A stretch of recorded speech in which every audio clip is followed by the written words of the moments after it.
When sinful perversion and wickedness took hold of the world the first time, God sent a flood to wipe the slate clean and start it again. However, our study so far has shown that within just a few generations of the flood waters receding, wickedness was already re-establishing itself in the world, with Babylon at its epicenter. It seems that as long as people are unified and left to their own devices, the result will always be a swift descent into degradation, the natural state of the unreformed human heart. God had already promised not to reset the world with a flood again, and even if he did, it would only be a few generations before he would need to do it again. C.S. Lewis put this well in Mere Christianity. What Satan put into the heads of our remote ancestors was the idea that they could be like gods, could set up on their own as if they had created themselves, be their own masters, invent some sort of happiness for themselves outside of God, apart from God. And out of that hopeless attempt has come nearly all that we call human history. Money, poverty, ambition, war, prostitution, empires, classes, slavery. The long terrible story of man trying to find something other than God which will make him happy. The reason why it can never succeed is this. God invented us as a man invents an engine. A car is made to run on gasoline, and it would not run on anything else. Now God designed the human machine to run on himself. He himself is the fuel our spirits were designed to burn, or the food our spirits were designed to feed on. There is no other. That is why it is just no good asking God to make us happy in our own way without bothering about religion. God cannot give us a happiness and a peace apart from himself, because it is not there. There is no such thing. That is the key to history. Terrific energy is expended, civilizations are built up, excellent institutions devised, but each time something goes wrong. Some fatal flaw always brings the selfish and cruel people to the top, and it all slides back into misery and ruin. In fact, the machine conks. It seems to start up all right and runs a few yards, and then it breaks down. They are trying to run it on the wrong juice. That is what Satan has done to us humans.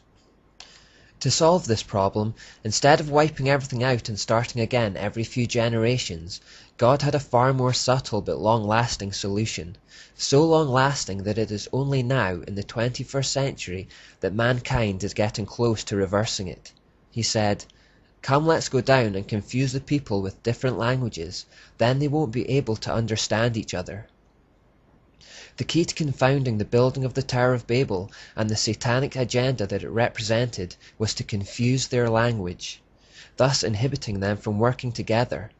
It brought confusion and eventually caused them to scatter, leaving their plans unfinished. In that way, the Lord scattered them all over the world. Babel literally translates as confusion, and it is the word through which we get Babel in English. But as the people scattered, they carried with them the remnants of their mystery Babylon religion wherever they went.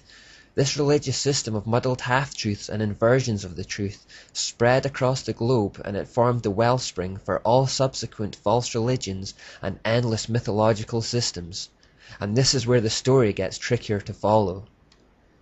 As the people scattered outwards from Babylon and into the rest of the world, the single, easily identifiable mystery religion became different things in different places at different times.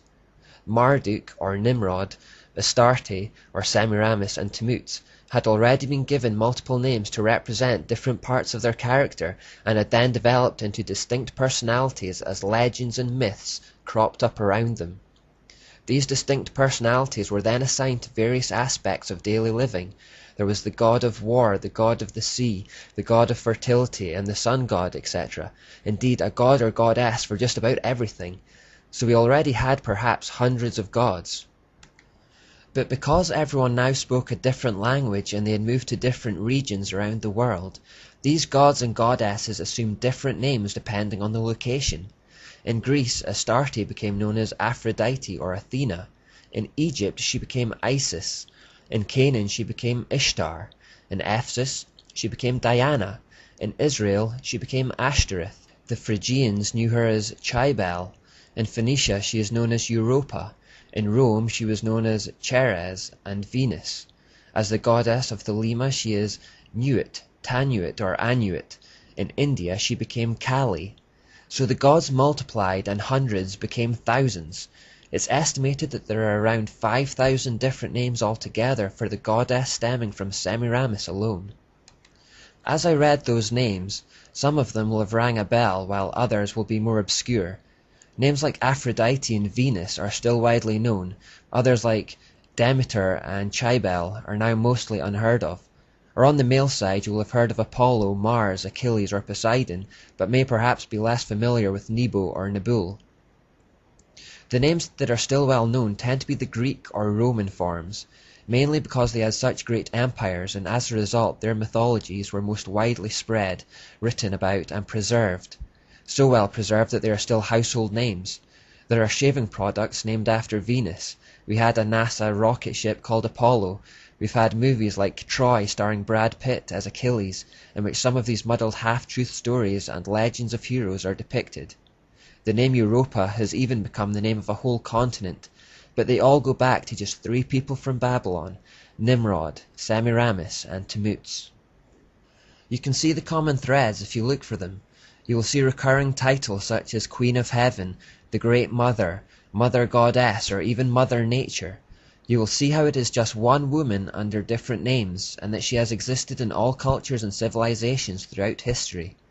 You'll also see how all those ancient mythologies contained family relationships and feuds, very often culminating in murder and incest. You'll see the recurring theme of mother and child cults that began with Semiramis and Tammuz. You'll see these threads uniting even major religions of today like Hinduism, Islam, Buddhism, Sikhism, and Catholicism. You'll discover in fact that all false religions sprang from the Mystery Babylon religion, and that is why they have these commonalities. Keeping track of all the routes the Babylonian religious system took, however, is impossible and also unnecessary. We don't need to do an in-depth analysis of how the mysteries became Hinduism in India or Buddhism in the Far East, for example. We only need to focus on a few threads, namely how the mystery spread from the Middle East into Europe. The key point at this stage, however, is to understand that all mythological systems and false religion and gods and goddesses can be traced back to just 3 people in Babylon, and behind their mystery religion is Satan himself.